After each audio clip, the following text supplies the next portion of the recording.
we are here in Kemet, in the city of Edfu, at the Temple of Heru at Edfu. And Heru is the Neteru, what is commonly called a deity, right? But we call him Neteru, who represents the idea of rebirth. He represents the idea of the hero, the savior.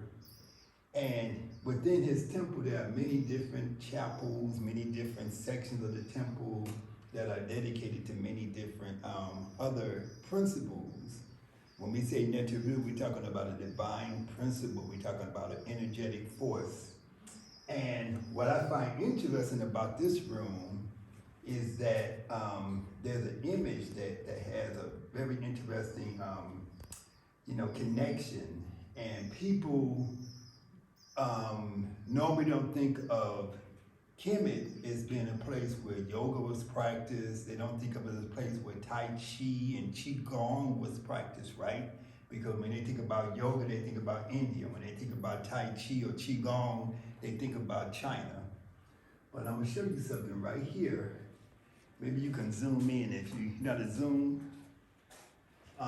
So right here, you see an image of a individual who is kneeling on both legs and who has his hands in the yin-yang position. And this is the way that you would place your hands when you are doing some Tai Chi or some Qigong, and so you would turn and you would move your hands like this, right? And you would keep them in position. And so what you're doing is that you're working energy between both your hands. So you try to maintain the hands in the same connection and relationship with each other. And so as you turn, your hands are rotating and you're breathing in coordination with this motion, right? And so I find it very interesting to see that exact motion represented on a wall in ancient Kemet, right? Now people can say all kinds of different things, right? They can say, oh, that means this or it means that, it doesn't mean anything. But when you see it, and then when you sit down and actually do it and put your hands in that position, you start to feel the energy, right? Because when you're seeing these positions with the hands, they're not just being done for symbolic reasons. They're being done because they represent internal practices that move, that stimulate the production of life force and energy through your body, and that move that energy and directs that energy to allow it to heal and balance your body and your mind, right? And so that's what we are seeing. We're not just seeing a random symbol, right? We are seeing postures and positions that have transformative effects upon your entire being because they represent something that because they actually stimulate your life force and they stimulate your energy. And so you're seeing this image on both sides of this wall, on both sides of this doorway, this entranceway to this small chapel within the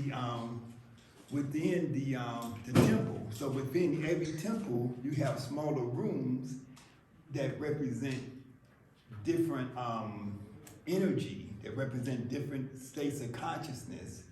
And when they would do rituals and ceremonies within the temples, they would move from one to the other to conduct these rituals. And so here, I can't go into all the detail about this, but this is something that represents the idea of Asar being resurrected, Asar being reborn. And so there's a lot of imagery here, right? We see imagery of He, H-E-H. He represents the idea of power, the idea of eternity, okay?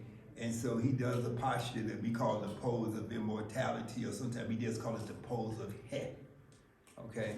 And all of these postures that we do in Kemetic yoga, they all have particular healing effects upon the body They stimulate the skeletal system, the muscular system, and the internal organs, and the internal systems such as respiratory, nervous system, endocrine system, which is very important because your endocrine system interacts with your nervous system and interacts with your brain and interacts with your mood, how you feel, and the production of different neurotransmitters that are associated with a transformation in consciousness, a change in your consciousness.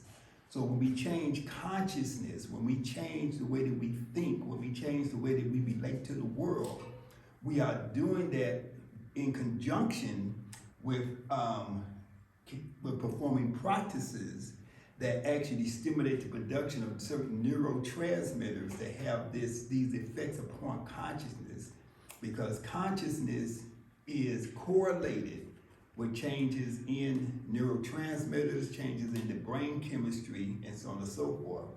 And so we can see a posture like this that is actually having that effect, okay? And people who are not practitioners of anything will criticize this type of information, but people who practice will immediately recognize what this posture is and what effects that it has. And somebody who practices will actually feel the effect, feel the energy immediately, okay?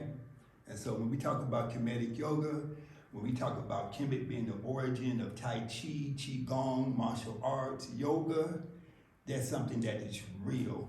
Yoga, martial arts, Qigong, energy exercises are ubiquitous in almost every image that you look at. But people do not recognize it because the culture was stopped by the invasion of the Greeks, by the invasion of the Assyrians, by the invasion of the Romans, and the Christianization of Kemet and the Islamization of Kemet.